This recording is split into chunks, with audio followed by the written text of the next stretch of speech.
Welcome to Cheater Confessions. Let's get started with today's story. My name is Nick. For 20 years, I believed I knew exactly who my wife was. Ashley and I had built a life most people would have called successful. We lived in a quiet neighborhood outside the city where everyone knew everyone. I worked as an operations manager for a regional logistics company, a job that demanded long hours but gave us a comfortable life. Ashley owned a growing interior design studio that had become well known for renovating restaurants, offices, and luxury homes. We had two children who made every sacrifice worth it. Emma was 17, smart enough to challenge me in almost every conversation, and already visiting colleges. Lucas was 13, lived for baseball, and somehow managed to leave his glove in every room of the house. Life wasn't perfect, but it was steady. Every Friday night, we ordered pizza, watched a movie, and argued over who got the last slice. Every Sunday morning, Ashley made pancakes while Lucas complained about homework and Emma rolled her eyes at both of us. Those little routines mattered. They made a family feel real. One Saturday morning started like any other. Ashley was in the kitchen making coffee while checking emails on her tablet. Emma was getting ready for a college tour with a friend's family, and Lucas was already asking if we'd have time to throw a baseball later that afternoon. I grabbed my laptop bag as Ashley looked up and smiled. "Good luck with your meeting. I'll be home before dinner," I said. I kissed her on the forehead and walked out the door. 20 minutes later, halfway to the office, I realized I'd left my presentation folder on the desk in my home office. Without it, the meeting would be a disaster. I turned the car around and drove back home. Ashley's SUV was still in the driveway. I let myself inside through the garage. The house was unusually quiet. I heard Ashley talking outside on the front porch, her voice low, almost like she didn't want anyone else to hear. I walked toward my home office to grab the folder. As I reached the desk, I noticed her tablet lying on the kitchen counter. The screen lit up. A message appeared across the display before it could lock again. I wasn't trying to invade my wife's privacy, but I couldn't ignore what I had just read. "Last night wasn't long enough. I already miss you." I froze. For a second, I convinced myself there had to be another explanation. Then, another message appeared. "I can't stop thinking about your kiss." And in that moment, after 20 years of marriage, something inside me went completely still. I picked up the tablet. My hands were steady. My heart wasn't. For one second, I considered putting it back where it was and pretending I'd never seen those messages. That thought disappeared almost immediately. If there was an explanation, I was about to find it. The conversation was already open. I scrolled. There was no misunderstanding. The man wasn't just flirting with Ashley. They were making plans. They joked about how close they had come to getting caught after one dinner. They talked about weekends when I was traveling for work. There were messages about hotel rooms, secret lunches, and how difficult it was to act normal around me. Then I saw his name. Colin Brooks. I recognized it instantly. Ashley had introduced him months earlier as a supplier she worked with on commercial renovation projects. We had even shared dinner with him and two other people after one of Ashley's design events. I'd shaken his hand. I'd thanked him for helping Ashley finish a difficult project. The messages kept going. 8 months, not one bad decision.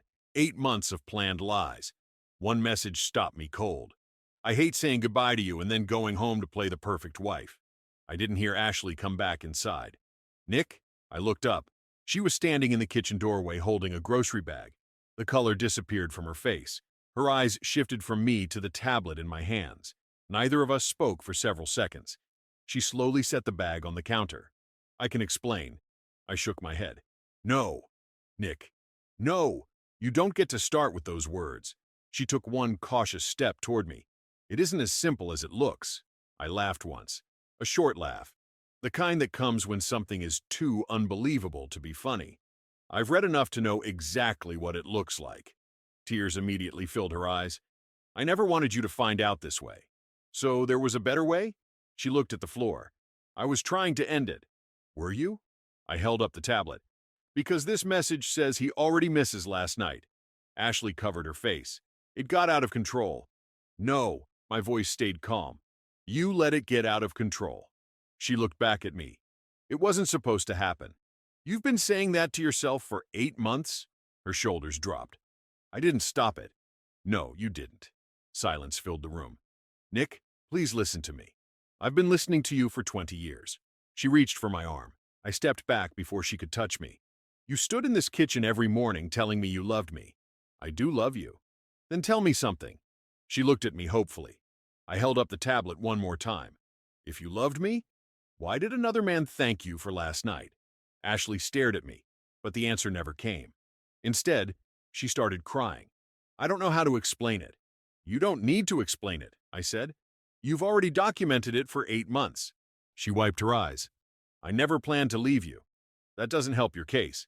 I mean it. I know you do. I placed the tablet on the kitchen counter. You wanted both. She frowned. What? You wanted this house, these kids, this life, and you wanted Colin too. That's not fair. No, Ashley. Fair would have been telling me the truth before you started another relationship. She leaned against the counter as though her legs couldn't support her anymore. I made the biggest mistake of my life. You made hundreds? She looked at me in disbelief. Hundreds? Every text, every lie, every fake business meeting, every kiss goodbye before you walked out that door to meet him. She didn't argue, because she couldn't. I ended it in my head so many times, she whispered. But you never actually ended it. She lowered her eyes. No. I looked around the kitchen. The family calendar still hung on the wall. Emma's college visits, Lucas's baseball games, our anniversary dinner next month. Every plan suddenly belonged to a life that no longer existed. Ashley took another careful step toward me. We can fix this. No. We can go to counseling. No. I'll close my business if I have to. No. I'll never speak to Colin again. You should have made that decision 8 months ago. Tears streamed down her face. I love our family. I looked directly into her eyes. Then why did you gamble with it? She opened her mouth. Nothing came out. At that moment, the front door opened. Emma walked inside carrying a college brochure. I forgot my charger, she began before stopping. She looked at me, then at Ashley, and finally at the tears running down her mother's face. What's going on? Ashley quickly wiped her face. Nothing. Emma didn't buy it. Dad? I kept my voice level. Go upstairs for a few minutes. She didn't move. Is someone sick? No. Are you two fighting? Emma. Something in my voice made her nod. She slowly walked upstairs without another word. The moment her bedroom door closed, I turned back to Ashley. We're done. She stared at me. What? I said we're done. Her breathing became uneven. Nick, please don't say that. I walked past her toward our bedroom. She hurried after me. What are you doing? I opened the closet and pulled out one of the large suitcases. Her eyes widened. Nick? I laid the suitcase on the bed and unzipped it. Then I looked straight at her. After 20 years of marriage, I'm looking at you and telling you this once. I pointed at the open suitcase. Pack your things and leave. Ashley froze. I thought you'd at least think about it. I already have. You can't make this decision in one afternoon. I didn't. She looked confused. The moment you chose another man over your vows, you made it for both of us. She began shaking her head desperately. It was one mistake.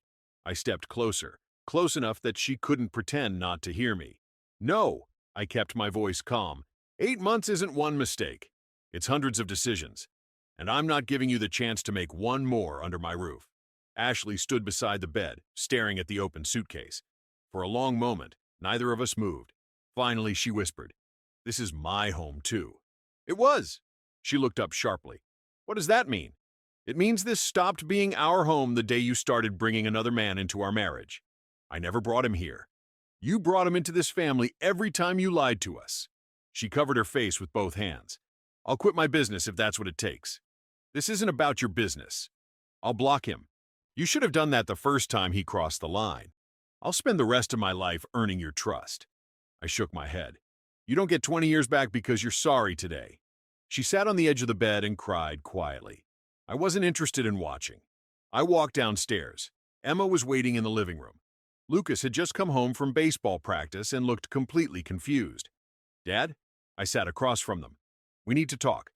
Ashley slowly came downstairs a minute later. Her eyes were swollen, but she stayed silent. Lucas looked at both of us. Is somebody going somewhere? Yes, I answered. Your mother is moving out. His face immediately fell. What? Emma looked directly at Ashley. What happened? Ashley couldn't say it. So I did. I found out your mother has been seeing another man. The The room became silent. Lucas blinked several times. I don't understand. It means, Emma said quietly, Mom cheated. Ashley started crying again. I'm so sorry. Lucas looked from her to me. Is that true? Yes. He stared at the floor. But why? Ashley took one step toward him. I made a terrible decision. You always tell us to tell the truth, Emma said. Her voice wasn't loud. It didn't need to be. Ashley lowered her head. I know. Emma folded her arms. So, why didn't you? Ashley couldn't answer. Lucas's eyes filled with tears. Can't you just say sorry and stay? Ashley knelt in front of him. I wish it worked that way. He hugged her tightly. I don't want two houses. I know, sweetheart. Emma remained standing. She looked at her mother for several seconds before asking one question. If Dad had done this to you, would you forgive him? Ashley slowly looked at me, then back at Emma. I don't know. Emma nodded once. I think that answers everything. Nobody spoke after that. Ashley carried the suitcase to the front door. Before leaving, she stopped beside me. Is this really it? Yes. I still love you. I opened the front door. I believe you think you do. She waited. I didn't say anything else. She picked up the suitcase, walked to her car, and drove away. I watched until the taillights disappeared around the corner. Then I locked the front door. Not because I hated Ashley, because I had finally accepted that the woman I trusted for 20 years no longer lived in that house. Now it was my job to protect the two people who still did. The next morning, my alarm went off at 6, just like always. Life didn't stop because my marriage had. I made breakfast, packed Lucas's lunch, and reminded Emma about an interview she had with a scholarship committee that afternoon. Neither of them talked much. The house felt quieter than it ever had. Ashley called while I was driving Lucas to school. I let it ring. She called again 10 minutes later. Then again that evening. After the fourth call, I answered. Nick, what is it? I broke things off with Colin. I kept my voice steady. That was your decision to make. I did it because I want my family back. You should have wanted that before you spent 8 months with him. She was silent. Please, she finally said. Can we meet somewhere and talk? We're talking now. Not like this. There isn't another way. She took a deep breath. I'll do counseling. Go. I mean with you. No. Can you at least think about it? I already have. The call ended a minute later. That became our routine. Ashley would call. She would apologize. She would promise she had changed. My answer never changed. Within 2 weeks of Ashley leaving, I filed for divorce. I wasn't looking for revenge. I just wasn't willing to pretend there was still a marriage to save. 2 months later, Emma came into my office after dinner. Dad? Yeah? I think you should see this. She handed me her phone. Ashley had posted pictures from a charity fundraiser hosted by several local businesses. There were dozens of people in the room. Then I noticed one photo near the end. Ashley was standing beside Colin. Not close enough to raise suspicion, but close enough that neither looked surprised to be there. When was this? I asked. Last night. I zoomed in. There was another picture from a different angle. Colin wasn't looking at the camera. He was looking at Ashley. The same way a man looks at a woman he still believes belongs in his life. I thanked Emma and handed the phone back. I didn't call Ashley. I waited. The next afternoon, she came to the house to pick up Lucas for the weekend. Before Lucas came downstairs, I showed her the pictures. I thought you ended it. I did. Then why were you together? It was a fundraiser. You could have stood anywhere. It wasn't like that. I looked at her. No? She hesitated. Then she sighed. We talked. About what? Closure. I almost laughed. Closure? It was only twice. That answer told me everything. Only twice. Not never. Twice. She watched my expression change. It didn't mean anything. It means everything. She stepped toward me. I was trying to end it the right way. The right way would have been never seeing him again. I didn't want any loose ends. I shook my head. There was one loose end. She looked confused. Our marriage. Before she could answer, Lucas came downstairs carrying his baseball bag. Ashley forced a smile. Ready? He nodded. I opened the front door. As they walked outside, Ashley turned back. I really thought you'd forgive me. I already have. Hope appeared in her eyes. Then I finished. But forgiveness was never the same thing as giving you another chance. The hope disappeared instantly. She quietly got into the car and drove away. That was the last time she asked me to come back. 3 months after I filed for divorce, we met for mediation. There was no dramatic courtroom battle, no shouting, no attempts to ruin each other's lives. Ashley hired an attorney and responded to the divorce petition. Everything stayed professional. The only thing I refused to negotiate was trust. During one meeting, my attorney asked me a simple question. If she asks for reconciliation during mediation, do you want us to pause the process? No. You answered that pretty fast. I answered it 8 months after she started lying. He nodded and never asked again. Ashley didn't fight over custody. Emma was almost an adult and had already decided she wanted to stay with me until college. Lucas split time between both homes, but he spent most school nights at my house because it kept his routine stable. Ashley agreed. Deep down, I think she knew she had already asked enough of the kids. The mediation itself lasted less than a day. When everyone stepped outside for a short break, Ashley caught up with me in the hallway. Can we talk for 1 minute? You've got one. She looked tired. Not because of the divorce, because reality had finally caught up with her. I know I don't deserve another chance. I stayed quiet. But I need you to know something. I waited. I never stopped loving you. I looked at her for a long moment. I believe you. She seemed surprised. You do? Yes. Tears filled her eyes again. Then why can't we fix this? Because love wasn't what broke. She frowned. You broke trust. I continued before she could interrupt. If love was enough, none of this would have happened. She looked down at the floor. I wish I could go back. So do Emma and Lucas. She closed her eyes. I think about that every day. I hope you do. There wasn't any anger in my voice, just honesty. A few weeks later, the divorce became official. I drove home with the final papers sitting on the passenger seat. Emma opened the front door before I reached it. Well, it's done. She hugged me. I'm proud of you. For what? For not becoming someone else. That sentence stayed with me. It would have been easy to become bitter, to spend years trying to punish Ashley. Instead, I focused on something I could actually control, being the kind of father my children could depend on. Lucas finished another baseball season. Emma received her college acceptance letter. Life kept moving. Not because anyone forgot what happened, because standing still would have let one bad decision define all of our futures. I wasn't willing to give that kind of power to the past. 2 years passed faster than I expected. Emma left for college that fall. The morning I helped carry her boxes into her dorm, she hugged me before I walked back to the truck. You know, she said, I used to think our family falling apart meant everything was ruined. And now? She smiled. Now, I think it just became something different. I smiled back. I can live with different.